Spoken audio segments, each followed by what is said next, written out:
We have a big story for you this evening as Britain's most senior police officer has issued a stark warning, and within weeks he plans to confront the government with a proposal that could completely change the way our laws are enforced. This isn't about minor reforms, it's about the very heart of policing, about free speech and about the balance of power in the country. And I'm going to break it all down for you in today's video. But first, if you do want to stay ahead of these stories and support independent coverage, please do hit the old like button and hit the subscribe button for more content just like this. Now, what is happening? Well, Sir Mark Rowley, the head of the Metropolitan Police, Britain's top cop, is preparing to confront the new Home Secretary with one of the most significant proposals we've ever seen. He wants law changes that would stop officers being forced to police social media posts, and he says it must happen within weeks. Think about that. The most senior officer in the land is telling the government enough is enough.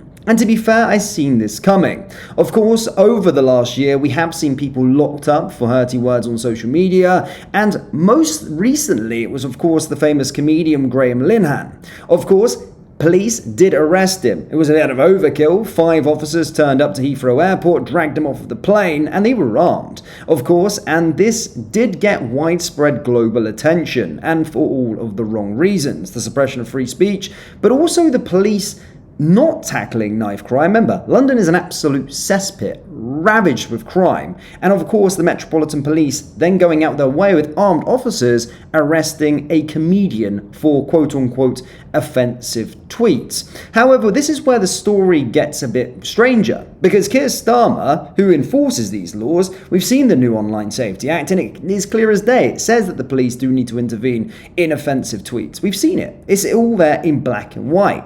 However, Keir Starmer comes out and condemns the police and says the police should be doing different things. They should be enforcing the law, tackling knife crime, fraud, or whatever it may be, and not chasing after people writing offensive social media posts. Now, the police, of course, are like, what? Well, you're telling us, your blueprint is telling us to actually go after these individuals. And of course, this is where we're now seeing the head of the Metropolitan Police throw the grenade back to the government. So this matters a lot, and here's the truth. The police in this country have been dragged into areas they were never meant to handle in the first place, and instead of fighting crime, they have been forced to monitor Facebook posts, Twitter spats, and Instagram comments. Entire units are literally being tied up recording so-called non-hate crime incidents, and these things aren't criminal, but again, it is a waste of police's time and a waste of police's resources. Now, Rowley is stepping in, and this is not some politician chasing headlines. This is the man who leads Britain's largest police force, the man at the very top of the hierarchy. By telling the Home Secretary he wants legal changes within weeks, he is saying it outright. The system is broken. Policing tweets undermines the mission of the police, it drains the resources, and it destroys trust. Now the ball is in the government's court. Rowley can propose, but only ministers can act. So here's the dilemma for the Home Secretary. Do they back their top cop, change the law, and finally end the policing of tweets? Or do they dig in, ignore public anger, and keep wasting resources? Either way, this decision has massive consequences. Get it right and they restore trust. Get it wrong and they double down on a broken system at the exact moment the public are running out of patience. As stated, free speech is at stake. We have seen Nigel Farage fly out to the United States as a witness at Congress and actually talk about all of the wrongdoings and what is happening in the United Kingdom with the suppression of free speech. And of course, this is not how democracy works. That is how trust in the police collapses, and Rowley knows this. He's pushing for change isn't just about saving resources, it's about drawing a line. He's saying police officers should not be turned into speech monitors. Their job is to protect, to enforce the law, and to fight crime, nothing more or nothing less. So what's next? Well, within weeks, Rowley will put his proposals directly in front of the Home Secretary. If ministers agree, it could be the beginning of the end for woke policing. the start of a shift back to common sense. That means thousands of hours freed up, more officers on the beat, and a clear signal that the police are here to tackle real crime again. But if the government refuses, well, expect fury. Public frustration is already sky high, and confidence in policing is hanging by a thread. Ignore Rowley, now that would be political suicide. So here we are. Britain's most senior officer has spoken. He wants change, he wants it urgently, and he wants his officers freed from policing tweets. The question is, will Westminster listen, or will politics once again get in the way of common sense? Either way, the next few weeks are going to tell us everything about the direction of this government, the priorities of our police, and the future of free speech in Britain. Now, with this Labour reshuffle, we are maybe seeing a sort of reform within the government.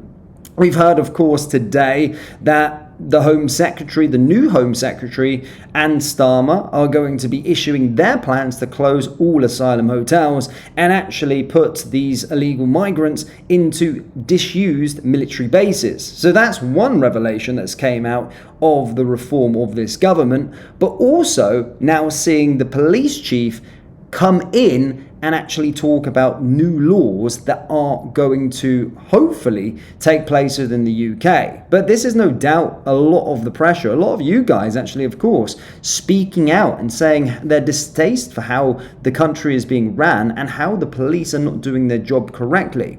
It also is a big thanks to the United States as well. But we're going to have to see. Will this actually happen? Will they actually change the law as Mark Rowley is proposing the UK government to do? Either way, time will tell. But if you have to look over the last year of the Labour government, when everything has been proposed, they usually find a way of effing it up anyway. But it certainly would be a step in the right direction, and hopefully a step down from this tyrannical overreach from the Labour government. So here's hoping that this actually does pan out, and we actually do see the new laws come in, which reverses this policing of tweets. We can't be living in a country that does that. Let's put it that way. We just can't. It just can't be the way that the UK is.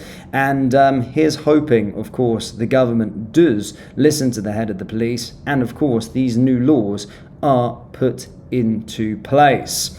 But guys, do let me know your thoughts on this down there in the comment section below. Do you think this is going to be effective? Do you think this is going to work? And do you think Labour will listen to the head of police? Let me know your thoughts down there in the comment section below. And if you haven't already, please do hit the like button, hit the subscribe button for more content just like this, and I'll see you all in the next one. Take care. Peace.